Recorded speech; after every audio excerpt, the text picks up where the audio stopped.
جی ناظرین، ہمارے ساتھ موجود ہیں اس وقت جھوک لال والی کے رہائشی الطاف حسین، جن کا یہ کہنا ہے کہ کل یہ گزشتہ رات یہ اپنی بیگم کو لے کر گائنی وارڈ گئے ڈیلیوری کے لیے، تو وہاں پر ان کو کوئی رسپانس نہیں دیا گیا۔ انہوں نے ایم ایس تحصیل ہیڈ کوارٹر اسپتال ڈاکٹر طاہر حسین کو فون کیا، انہوں نے انہیں کہا کہ آپ جا کر دکھا دیں، مگر یہ وہاں پر پہنچے تب بھی وہاں پر موجود عملے نے ان کی بیگم کی طرف کوئی توجہ نہیں دی اور انہیں دھکے بھی دیے گئے۔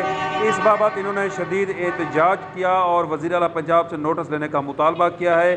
آئیے ہم الطاف بھائی سے پوچھتے ہیں کہ اس بارے میں وہ خود کیا کہتے ہیں۔ جی الطاف بھائی، بتائیے گا کہ اس بارے میں آپ خود کیا کہتے ہیں؟ جی بھائی، میرا نام الطاف حسین ہے، تمسا شریف کی بستی جھوک لال والی کو میں رہائشی ہوں۔ میں گزشتہ رات تقریباً 8:30 بجے کے بعد 9 بجے تک PHQ تمسا شریف اسپتال پہنچا اپنی بیگم کو لے کر، اور میری امی بھی ساتھ میری بھی گیس کا مسئلہ ہے۔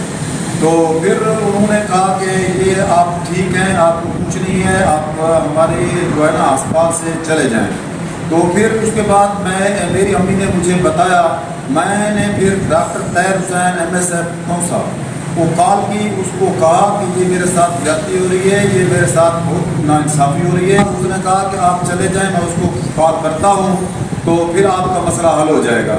جب میں نے اپنے بچوں کو کہا اور وہ دوبارہ گئے، تو پھر انہوں نے دھکے دے کر ہم کو نکال لیا کہ آپ دیہاتی لوگ ہیں، ہمارے پاس آپ کی گنجائش نہیں ہے کہ آپ چلے جائیں۔ ڈاکٹر سمینا کے پاس پرائیویٹ گیا، میں ایک غریب آدمی ہوں، 10,000 میں نے اس کی فیس لی اور میرا فیس بھی نارمل ہوا ہے۔